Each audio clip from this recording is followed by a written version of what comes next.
Good afternoon and welcome to the National Press Club. My name is Sylvia Smith. I'm the Washington editor of the Fort Wayne Journal-Gazette and president of the National Press Club. I'd like to welcome club members and their guests as well as those of you who are watching on C-SPAN. We're looking forward to today's speech, and afterward I'll ask as many questions from the audience as time permits. I'd now like to introduce our head table guests and ask them to stand briefly when their names are called. From your right, Joseph Enoch, investigative reporter for ConsumerAffairs.com.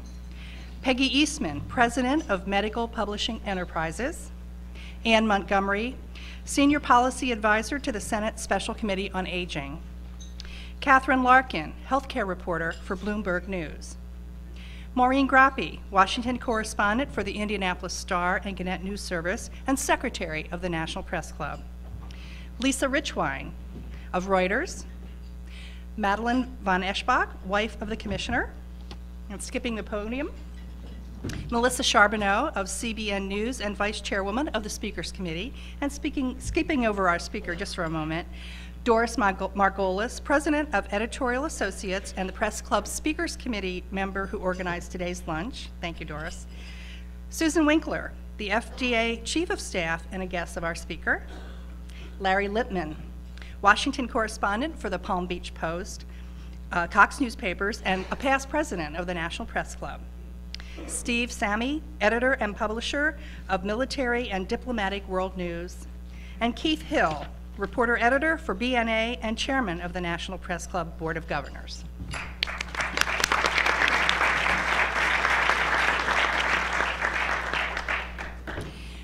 We couldn't have invited the chief of a more news-making federal agency to speak to us today. The Food and Drug Administration has been in the news almost constantly of late. Some of the headlines have been a comfort to consumers that a federal agency is looking out for their well-being. Others are more worrisome, including news that the Chinese plant that makes ingredients for a commonly used blood thinner medicine had not been inspected. The front page placement of stories like this is clear evidence that the actions and decisions of the FDA affect every man, woman, and child in our country. Andrew von Eschenbach heads the agency that is charged with protecting the safety of most food products, cosmetics, pharmaceuticals, and medical devices that are sold in our country.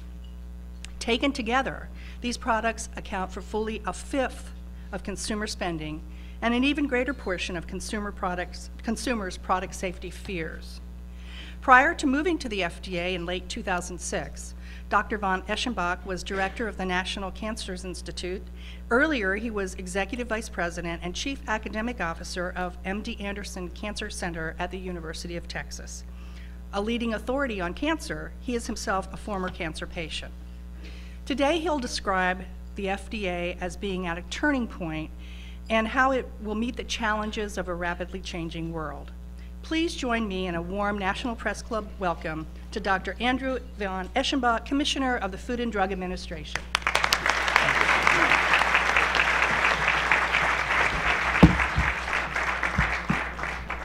Thank you, President Smith, for that very kind introduction. I wish my mom and dad could have been here to hear it, but I'm pleased that my wife, Madeline, and Chief of Staff at FDA, Susan Winkler, are here at the head table, as well as members of the FDA staff. Perhaps maybe my stock will go up at home as well as at the FDA. And I want to thank all of you for taking the time to be with us today. I'm very grateful to the National Press Club for the invitation to be with you, and I'm very honored to join the ranks of so many distinguished leaders who have appeared before you and who are instrumental in changing the world and our nation. Today I would like to talk to you about that changing world and what that change means to the Food and Drug Administration and the need to recreate the agency. Changes in our world are affecting every single American in terms of our health and our well-being. Change is affecting everything, including the food we eat, to the drugs and medical devices we depend upon. These changes are impacting the Food and Drug Administration and our ability to continue to fulfill our mission to protect and promote the health of every single American. These are changes that are radical in nature, and they are rapid in the rate at which they are occurring. Society has faced radical change before, such as 100 years ago, about the time of the birth of both the Food and Drug Administration and the National Press Club, when science was unraveling the secrets of the atom, and with the dawn of the atomic age, gave the world the awesome power to change its destiny. This change held great promise, but also the potential for great peril. Radical changes were also occurring at that time in how we lived and worked, with urbanization and industrialization, mass production and transportation of food, and transformation of medicine held great promise to improve our lives. Change was producing great promise, but also great peril from contamination of food and the marketing of fraudulent drugs. Our nation had to respond at that time, and one response was the wisdom of Congress to enact and President Theodore Roosevelt to sign the Food and Drugs Act of 1906. This led to the creation of the organization that would later become the FDA, charged with protecting and promoting our health. Over the course of the 20th century, FDA has done its job well and has been and is today recognized as the world's gold standard regulatory agency for health. Now, in the first decade of this, the 21st century, the world is again immersed in radical change. And that change is occurring at a rate that is unprecedented. Once again, there is great promise, but also great peril.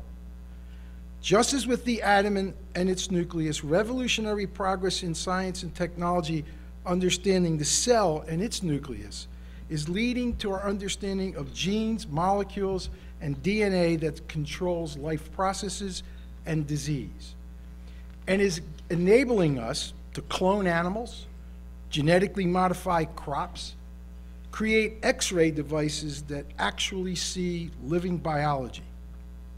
We're now creating medicines that don't just treat the manifestations of disease, but actually alter the biology of the living cell.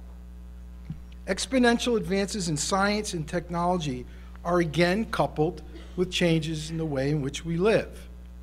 Urbanization has given way to globalization, and industrial age now embraces the information age.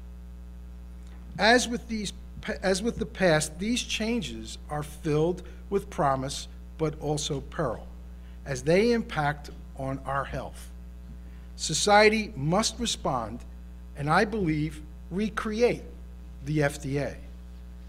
The simple truth, as I see it today, is that the FDA of the 20th century is not adequate to regulate the reality of the food and drugs of the 21st century. A time in which we live in a world where we can catch a fish in Chile today and eat it in Chicago tomorrow, or when throughout the United States, watermelon is in season every day, and we expect fresh strawberries in supermarkets in February. We are now a nation that demands foods ready to eat, clean, cooked, and cored and even cooked. We now live in a world where medicine cabinets are filled with tablets and capsules that treat nearly every symptom. In offices and medical clinics, we have devices that diagnose with certainty nearly every disease. And our hospitals are equipped with drugs and devices that treat with maximum effectiveness and minimal risk all that ails us. This is a time in which the wind of change in healthcare in terms of power and pace is not a gentle breeze, but a jet stream. And the FDA must respond to these changes if it is to continue to fulfill its mission of protecting and promoting your health. This challenge to change at FDA in itself is radical in scale and scope because, as you've heard, the portfolio of FDA's responsibilities is vast and its reach is enormous to every single human being. We regulate products you and I touch and use every day. By law, the FDA must regulate, except for meat and poultry, all the food we eat: vegetables, fruits, fish, and the spices that go on them, and the bottled water that accompanies them. We regulate vitamins and dietary supplements, every medical product from simple aspirin to more sophisticated drugs, and biologics for every acute and chronic disease.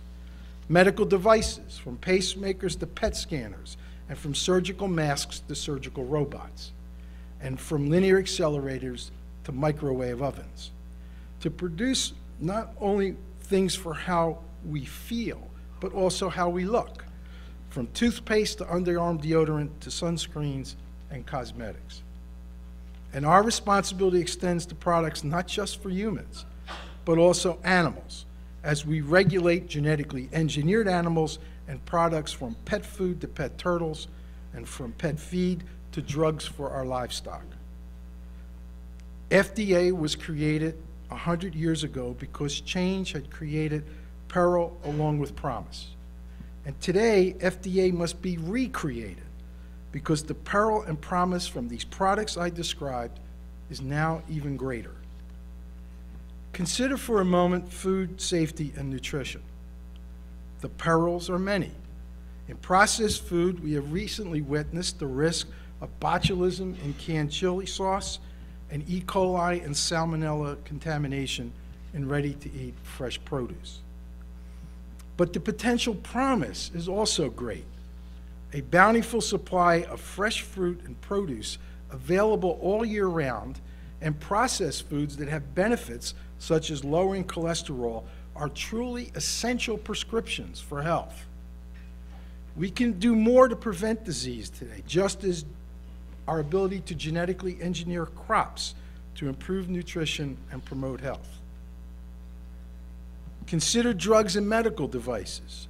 The perils are many, with sophisticated and miniaturized devices such as cardiac pacemakers that are susceptible to breakdown or failure simply because of their complexity. New materials such as nanoparticles in devices that present new unknowns. Drugs and vaccines containing ingredients obtained from sources around the world, manufactured and distributed through complex supply chains, as is apparent in the recent case of the blood thinner heparin. But again, the promise is also great.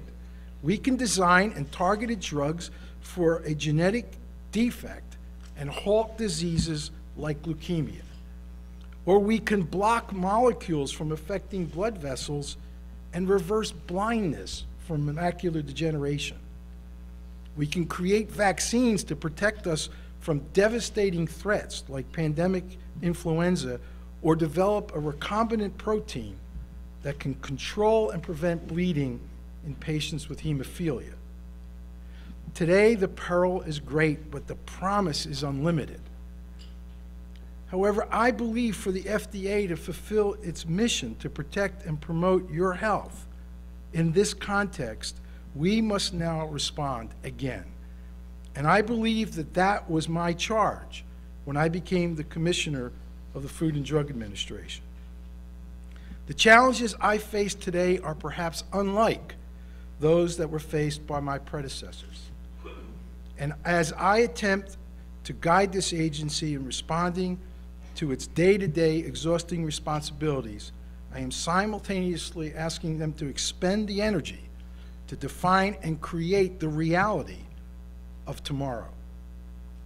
FDA staff are the finest, most dedicated, talented people ever worthy of the title public servant.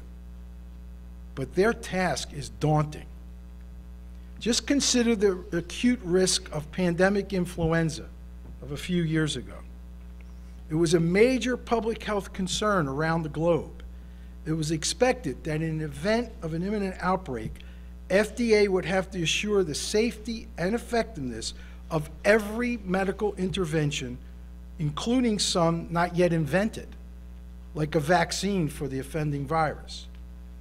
And in addition to responding to specific issues, FDA needed to have an integrated, comprehensive, and coordinated plan.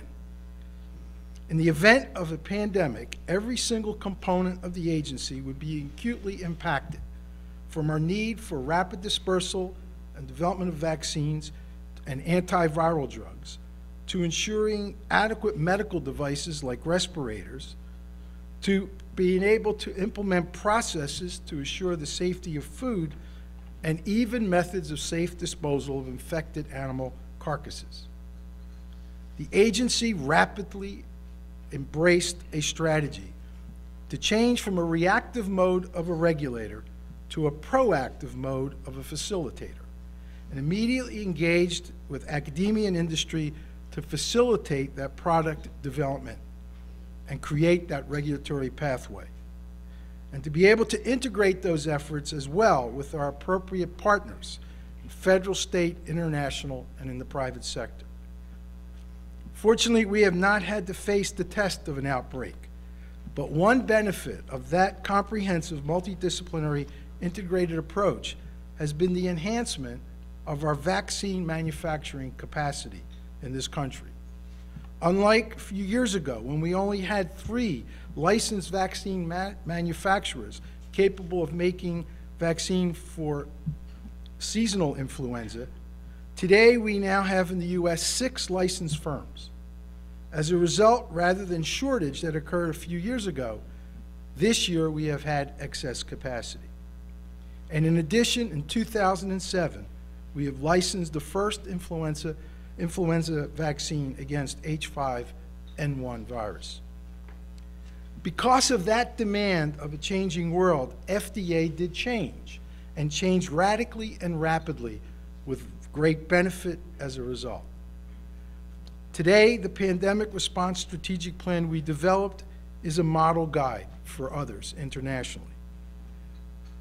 This theme of the need for radical and rapid change over the past 2 years has also served to guide a systemic and systematic transformation at FDA that builds on the progress of the past and must continue to extend into the future. The principles of this systematic and systemic change process include: 1, selection of the areas of focus that are based on their critical importance to the mission of FDA. We cannot do everything at once, but issues of drug safety, food protection, the scientific foundation of our regulatory decisions, our workforce development, and our essential infrastructure, including facilities and information technologies, are now identified as our immediate priorities. Second, a disciplined process for assessment of the problem to obtain the information necessary for devising the appropriate intervention. In some cases, the analyses were already available, like the Government Accountability Office reports, or were underway, as with the case of the National Academy of Science Institute of Medicine evaluation of drug safety. In other cases, we commissioned reports, such as asking our Scientific Advisory Board to convene a subcommittee of outside experts to do a comprehensive review of our scientific portfolio. And we created a collaborative effort to develop a food protection plan, along with processes for internal review that resulted in a revision of our agency-wide strategic plan we released in November of 2007. Third, we developed for each of these strategic initiatives a detailed implementation plan, including milestones and outcomes. We are very honored to have had the opportunity to launch such a plan right here at the National Press Club last year, when we issued our response to the IOM Drug Safety Report.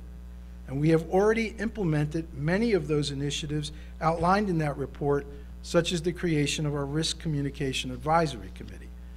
And we'll be very pleased this week to announce a major initiative, which was called Safety First, that addresses our process for multidisciplinary determination of risk.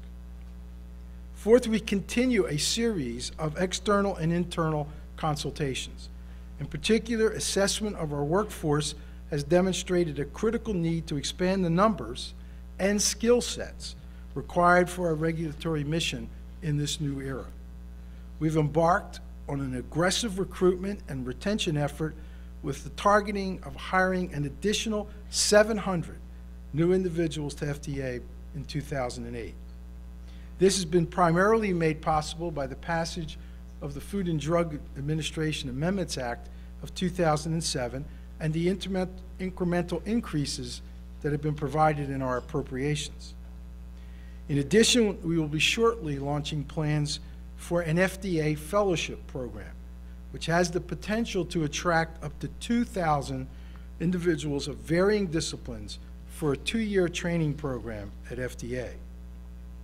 Other assessments indicated a need for renovation and modernization of our information technologies. And this year, we will spend approximately $250 million to employ modern, high-performance servers and new software systems that will facilitate interoperability across the agency and expansion of our electronic databases. Within the next year, we'll open an integrated data center on the consolidated FDA campus at White Oak. This White Oak site is also the place of the development of our state-of-the-art laboratories for our centers dealing with drugs and biologics, radiologic devices, and veterinary medicine. Fifth, changes in programs and processes have been accompanied by changes in policy. Again, the realities of the radically and rapidly changing world required new ways of thinking as well as doing. FDA can no longer simply be a gatekeeper assessing the benefit and risk of products that are brought before us before they will be allowed to be delivered to patients or the public, and no longer be able to simply rely on inspections to verify quality. We must and are engaging in a philosophy of total life cycle of the products we must regulate, whether it is food going from farm to fork, or whether it is medical products from production to their consumption. Engaging FDA in each stages of discovery, development, and delivery of the products we regulate will enable us to better assure their quality. One important aspect of that engagement in the discovery and development portion of the product life cycle is our commitment to the FDA's Critical Path Initiative, in which this year we'll invest over $5 million to apply the tools of modern science to the product regulatory and development process. With regard to the delivery end of the cycle, we will engage in monitoring the performance of products in an extensive program of post-market surveillance. Soon we will unveil a new FDA program we're calling the Sentinel Initiative. It is a collaborative effort with public and private partners that will create an integrated, nationwide electronic data system that will allow FDA to conduct observational studies of medical products as they are being used by large, diverse populations. Monitoring and detection must be accompanied by enhancing our ability to mitigate and respond to adverse outcomes.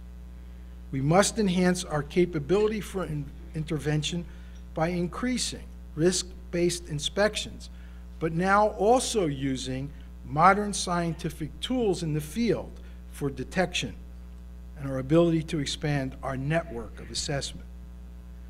These efforts emphasize the need for FDA to enhance its collaborations.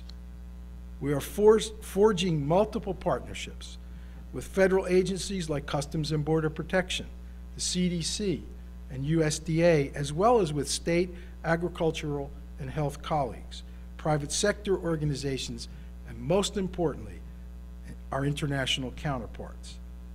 As demonstrated by our recent agreements with our counterpart agencies in China, the globalized economy demands nothing less than interoperability, information exchange, cooperation, and especially with regard to enforcement matters. In an age when a border is not a barrier, we have embarked upon an initiative we're calling FDA Beyond Our Borders. It's an effort to establish FDA offices and a presence overseas to build capacity at foreign sites in at least 5 regions of the world, beginning with China. We must also expand our work with foreign regulators to share information more completely and more fully. Earlier this week, our Food and Feed team discussed with 62 representatives of 48 embassies our food protection efforts and our commitment to this international collaboration, truly taking FDA beyond our borders.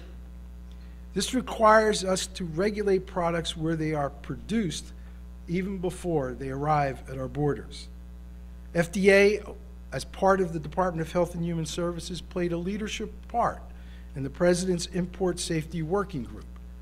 Under Secretary Leavitt's leadership, the working group proposed a plan for improving the safety of all imported products. With the same life cycle approach across prevention, intervention, and response, our efforts will further assure the quality of foods, drugs, and medical devices from abroad. Change at the FDA is truly underway, from policies and procedures to processes and programs. Rapid, and for some, radical change is occurring. For a government agency, it may be described as revolutionary evolution. For those inside the agency, I think it often feels like the radical nature of a revolution. For those outside the agency, it may seem to have the pace of evolution. But the outcomes are clear and will be achieved, but not without patience and persistence. All must understand that there will never be an end point, because the process of transformation, adaptation, and regeneration must be continuous and ever evolving. That is the nature of the world we live in. To some of you, these initiatives may sound like a collection of individual activities. They are much more. They are the first and perhaps the most critical steps in a critical transformation, occurring at a critical time in an agency that is critical to the health of every American. They are components of a blueprint for change defined by our strategic action plan that was released last fall. The plan focuses us on 4 goals: strengthening the FDA, improving the safety of patients and consumers, increasing access to new medical and food products, and improving the safety and quality of manufactured products and the supply chain. Each of these goals represents a fundamental public health task that is crucial to fulfilling our mission. It's no secret in Washington that as FDA's responsibilities have grown, the resources devoted to them have not kept pace. Strengthening the FDA for this new century will require an investment so that our agency commands a budget as well as authorities that are commensurate with the scale and scope of our mission. We are on a trajectory of budget increases granted by Congress in 2007 and 2008 and proposed by the President for 2009. This trajectory must continue and, as justified, must accelerate. Plans and resources at FDA are necessary, but they're not sufficient. We can't transform this agency ourselves. It's a transformation process that requires commitment from others.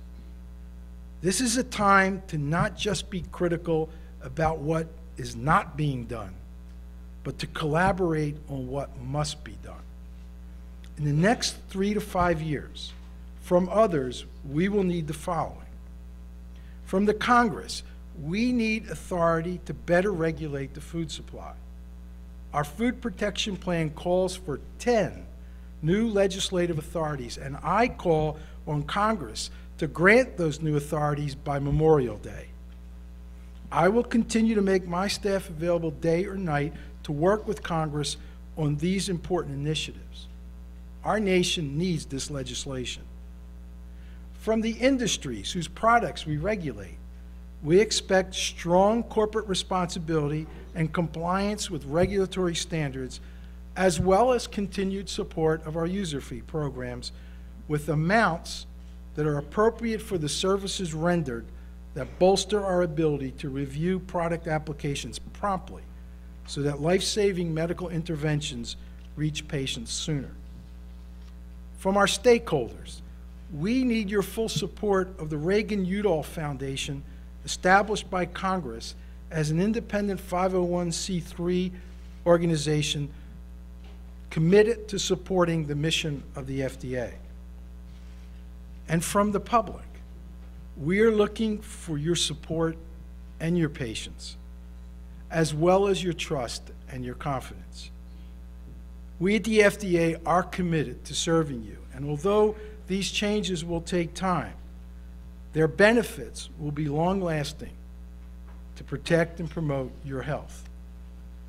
The result of this change should be a recreated FDA with an efficient regulatory pathway that enhances discovery, development, and delivery of life-saving products. We will have greater scientific understanding of product mechanisms of action and targets to assure you of their benefit and their risk and their proper use. And we will have earlier and more precise responses to emerging issues. We will know more and we will communicate sooner. In these remarks, I've attempted to explain three things: how the world has radically and rapidly changed, why these changes have brought FDA to a turning point, and what is being done to recreate the FDA in response. I hope you'll share with me the commitment to this change and to this effort. As the FDA Commissioner, I'm aware of the need for these changes to avoid the peril of failing in our mission to protect and promote your health.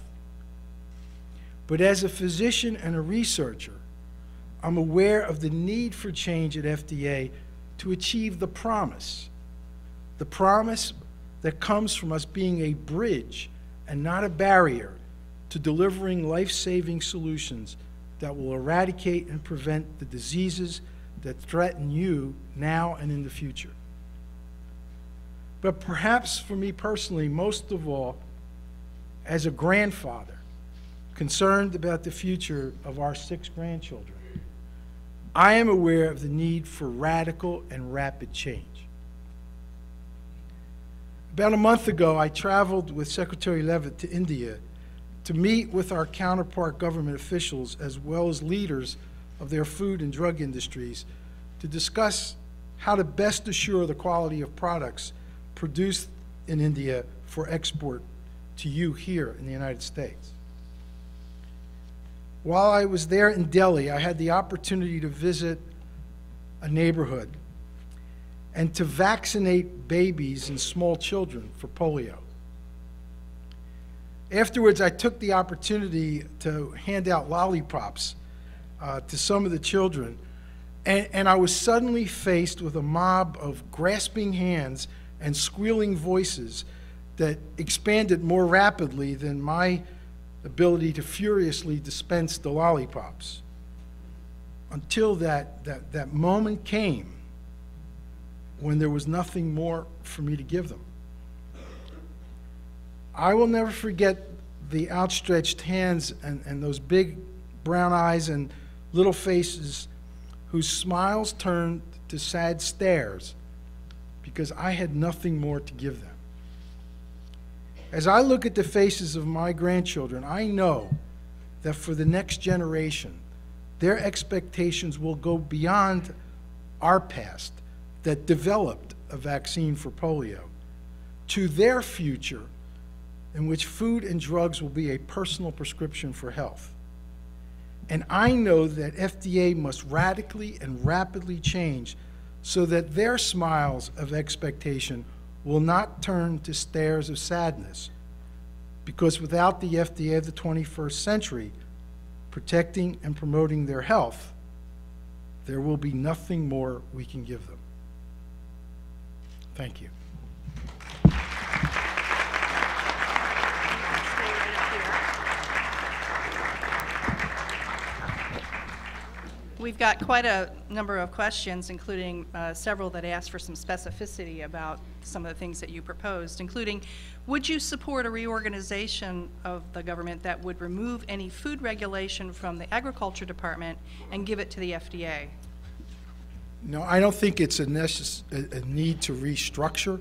I believe that there is great value in terms of what both of these agencies contribute. We working towards greater integration and collaboration, but I don't believe restructuring at this point would be a productive step. So you think it's appropriate for the agency that is responsible for promoting and advancing a sector of the economy also regulate it? I cannot speak for the USDA. I will speak specifically for FDA in terms of the fact that we are engaged in a regulatory activity that moves beyond just simply looking at food from the perspective of safety, but also, as the Center for Food Safety and Applied Nutrition indicates, looking at food as a part of our important prescription for health. And using the scientific basis that exists at FDA, keeping that aspect of our food plan invested in FDA, I believe, is the appropriate step for the future. You suggested that it might be time to increase the fees that for applications for new drugs. What do you have an idea in mind of how much? We have proposed user fees that, first of all, were included in the current president's budget for 2009. We have user fees that we had previously negotiated with both in the Food and Drug Administration Amendments Act for both drugs and devices. As we go forward and continue this process, it's important that we, first of all, compartmentalize those user fees so they are just that. They are fees for a specific service, and they absolutely do not interfere or impact upon the regulatory process or pathway. But as a fee for service, they have to be commensurate with the service, and they have to bear the full cost of those services, including the review and all the other aspects that are associated with the review, including inspections. And so my comments are to the point of a fee structure that is commensurate with the service that's rendered. And as we go forward, that must be a part of that understanding and negotiation. Would that be as much as double, do you think? Well, I think I don't have a specific ballpark figure for a percentage increase. I believe it's specific to each individual category of user fees and applicable to the services that are being provided for that fee to determine what that increase in cost will be. It is not just simply a percentage increase that relates to cost of living or inflation, an increase that relates to the service rendered, and that will vary depending on individual fees. Would it be a case-by-case basis then? Yes. I see, okay. This questioner says, please provide details on FDA's plans to base inspectors overseas. What countries and regions, when, how many, and what kind of State Department clearances might you need? We're first of all working very closely with the State Department, and we're also engaging in discussions and conversations with potential partners in other parts of the world and in other countries. Obviously, as I've indicated, we're anticipating and looking forward to opportunities, for example, with our discussions occurring with China, as well as with India. We also anticipate the ability to move into other parts of the world and anticipate regions that could encompass Europe, Central South America, as well as areas around the Middle East. Question about the heparin situation. Can you please explain the internal process for deciding which plants to inspect and why, given the reports in the past year of pig disease in China, plants that make medical ingredients from pig intestines would not have been the top priority? First of all, let me indicate that the investigation of the heparin issue is active and underway. A occurring on multiple fronts, both with regard to investigations that are occurring here locally in collaboration and cooperation with CDC and with the company. And we also have investigations going on within China itself, occurring with our partners at the State Food and Drug Administration. And quite candidly, that experience has been an extremely productive one and has built upon the memorandum of agreement that we negotiated and signed with them following our interactions after melamine and the pet food incident. With regard to our inspections overseas, they have been based on risk assessment, and they have also been based on an application for a new drug or a new product. In circumstances in which we have the ability to identify a particular risk, either because of the nature of the product, circumstances that are surrounding that product, or previous history with that particular institution or company, then we focus our investigative effort in that regard. We're beginning to develop a new system called PREDICT, which will enhance the amount and kinds of information that we will be able to gather as if you will, intelligence with which to even further enhance our ability to be discriminating about that level of risk and where those inspections need to be targeted. Well, based on that, it would sound to me that those plants in China or those factories in China, it certainly would have been the kind that you would have looked at given the pig disease. So was it a problem in the system that was set up, or was it a problem in the execution that they weren't inspected? This appears to be a problem in execution. It appears to be a problem in execution in the sense that given names of various plants, those that were inspected and this one that was not, there was a similarity in those names that was such that there was a confusion with regard to assigning the fact that there had been an inspection. So it was a failure in process, not a failure in strategy. The question says there was a news report earlier this month that only 7% of foreign plants processing food for export to the U.S. are inspected every year, and that American pharmaceutical plants are inspected only once every 2 years. A, is that true? And B, is that something that should bring us comfort? Well, I think it's important to point out that when one thinks about inspections and thinks about numbers, those numbers have to be put in context. It is clear, as I've indicated before, that we need to utilize resources targeted against where we think there are specific concerns and areas of risk, such that, irrespective of overall average numbers, we clearly would not target our resources to inspecting frequently plants that were making tongue depressors, whereas we would be targeting our resources to plants that were making complex medical devices. So it is an issue of where we utilize those resources that is as important as how many resources.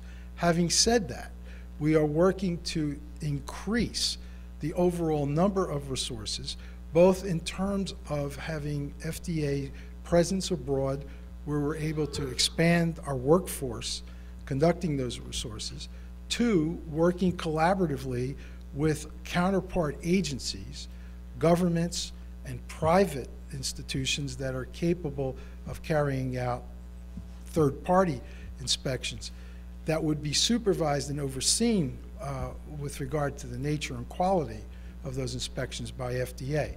And the net result of that initiative is to radically expand our ability to cover those areas that are of concern.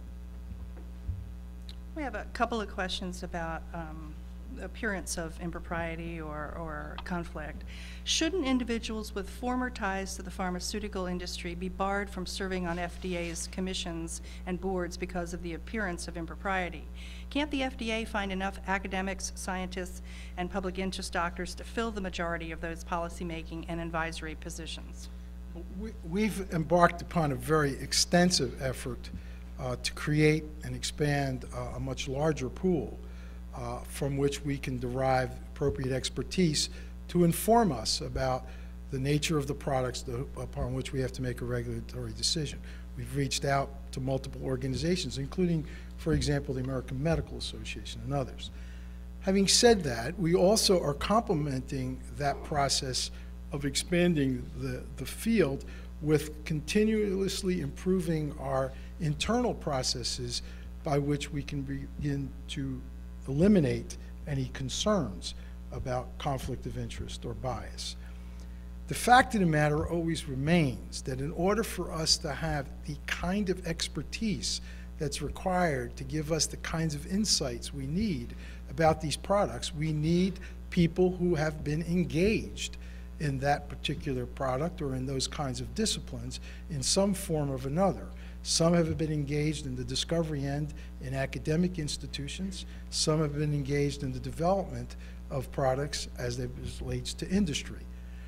That in itself is actually a benefit to us by having that kind of knowledge and expertise available to us, provided we have certified and made certain that there is no aspect of that relationship that constitutes a conflict. And that's what our endeavor is about. But to simply exclude by formula would place us in a position where we might be depriving our regulatory process and the information we need to protect and promote your health from expertise that is essential. It's been reported that many continuing medical education courses, which are required of all practicing physicians, are sponsored by pharmaceutical companies and taught by physicians and other medical or pharmaceutical professionals paid by those drug companies. Could you please comment on that? First of all, this is not an area that is directly related to my current role as Commissioner of the Food and Drug Administration, but obviously as a physician, it's one in which I have had some experience and some exposure. I think it's extremely important that we understand the need for continuous, ongoing, intensive medical education. It is an ongoing learning process by virtue of the kinds of radical and rapid changes that I have described in terms of the products that we as physicians must utilize in order to protect others and care for others.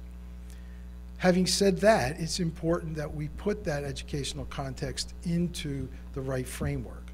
The FDA is taking a role in looking at that, for example, with regard to the dispensing of medical information as it relates to scientific articles from journals that might, with regard to how that could be utilized by pharmaceutical companies in terms of an education process. So I think the need is to provide education, the importance of, again, creating strong safeguards and guardrails that protect from problems of bias or inappropriate behavior are important. You just mentioned that the FDA is taking a look at the marketing of pharmaceutical companies for, is it called off-label use of drugs? When you say take a look at, what are you looking at? No, what I was relating to was looking at the proper way in which information derived from peer-reviewed medical journals could be appropriately disseminated. With regard to off-label utilization of drugs, the FDA does not approve the marketing or promotion of off-label use, recognizing, however, that in the practice of medicine, individual physicians with individual patients will make decisions about the use of drugs that are approved by the FDA for other indications. That's a practice of medicine, responsibility and issue on a patient-physician basis, but it is not a practice to be condoned in terms of being promoted by pharmaceutical or drug companies. This question is, does the FDA have the legal authority to require drug companies and medical device and medical supply makers to disclose physician payments? Would you support legislation requiring disclosure, and should payments be banned, or is there an argument to be made for allowing those relationships? I cannot give you a precise answer to what FDA's legal construct is with regard to that specific issue, and I would have to research that. I don't believe, in terms of if I understood correctly, it's an area that we have any involvement in at this point. I think physician reimbursement has been, and I prefer it always remain, a CMS issue rather than an FDA issue. Okay. Are you troubled by the aggressive marketing of drugs to consumers?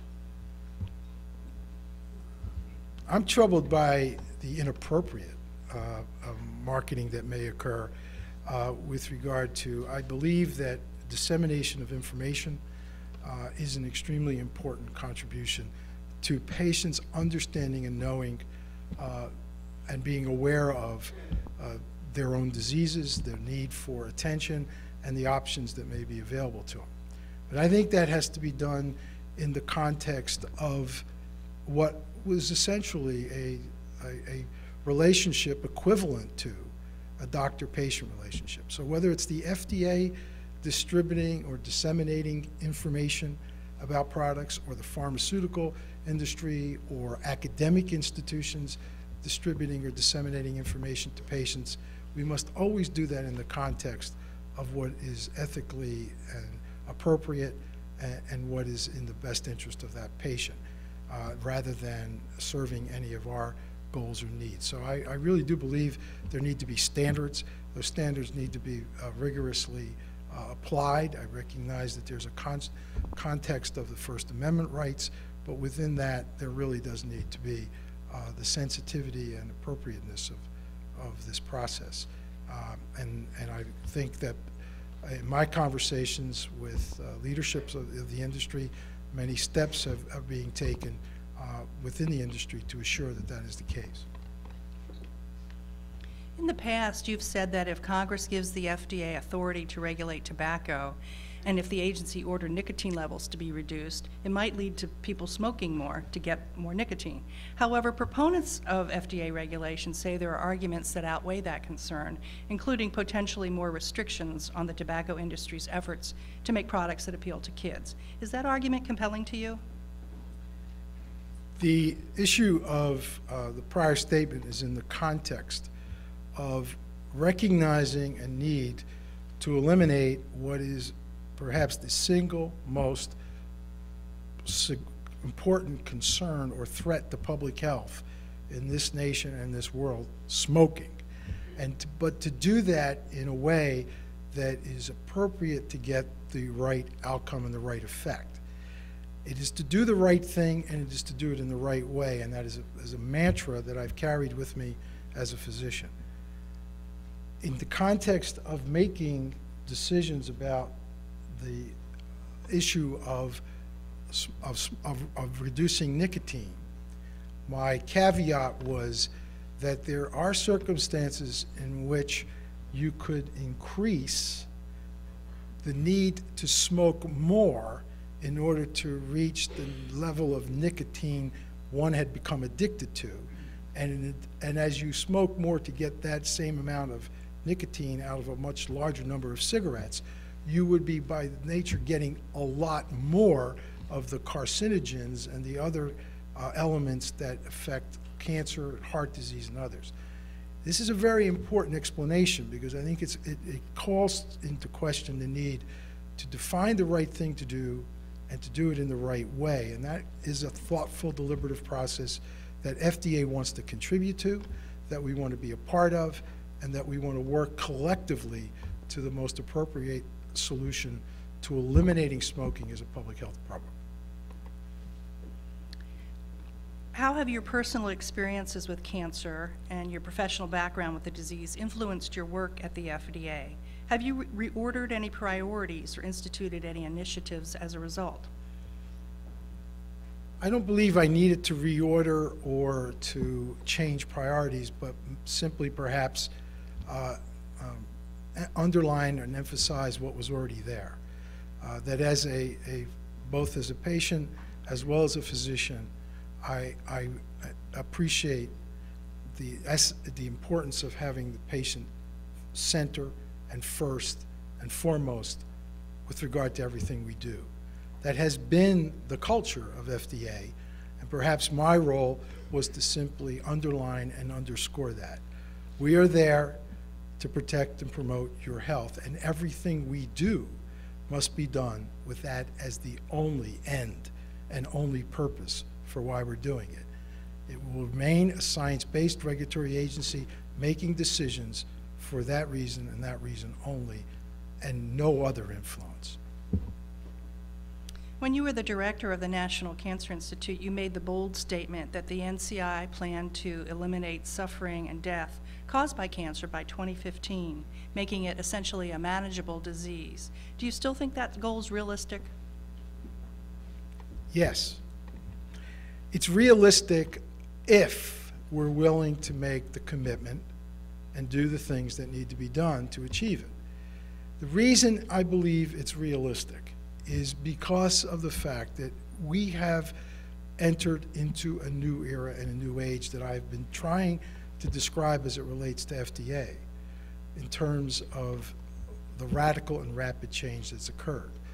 We now have the ability to not simply observe the manifestations of disease, not simply to feel a lump in a woman's breast and know that she has breast cancer, or to see a shadow on an x-ray and know that a man has lung cancer. We now have the opportunity to understand disease processes at their very fundamental genetic, molecular, and cellular level. And those processes, as we understand them from how a disease begins until it ultimately ends in suffering and death, gives us an enormous number of opportunities to intervene and either eliminate that process or control that process and prevent that outcome.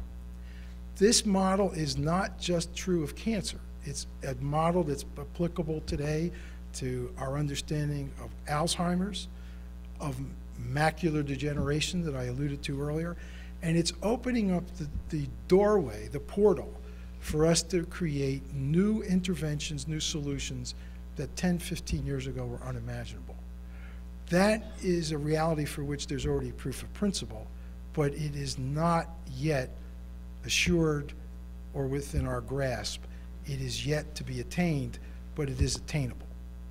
And I believe, just as we recognized we had the scientific and technological capability to put a man on the moon, if we chose to do so, I believe we have the scientific and technological capability to eliminate and control disease processes like cancer and diabetes and Alzheimer's, if we choose to do so. We're almost out of time, but before asking the last question, I've got a couple of important matters to take care of. First, let me remind club members of future speakers. On March 17th, we'll have Terrence Jones, who's the president and CEO of Wolf Trap Foundation for Performing Arts, with his guest, Marvin Hamlisch. On March 21st, we'll have the president and CEO of the Mayo Clinic.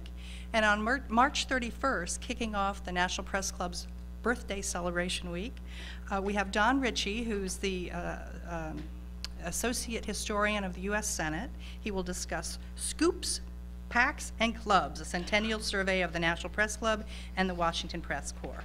Second, I'd like to present our speaker with two centennial gifts. First, we have our brand new centennial mug, which features former NPC member and Fourth Estate Award winner Eric Severide, who will be honored in a series of stamps that the U.S. Postal Service will issue. And this is the NPC Centennial Medallion. Thank you. Thank you. And now my last question, which is a final food question. In the debate that has embroiled Philadelphians for generations, how do you weigh in? Pat's Philly cheesesteaks or Geno's? Well, she saved the most dangerous question for last. As a native of South Philadelphia who's come to Washington to hopefully study at the feet of wise and great politicians, I like both.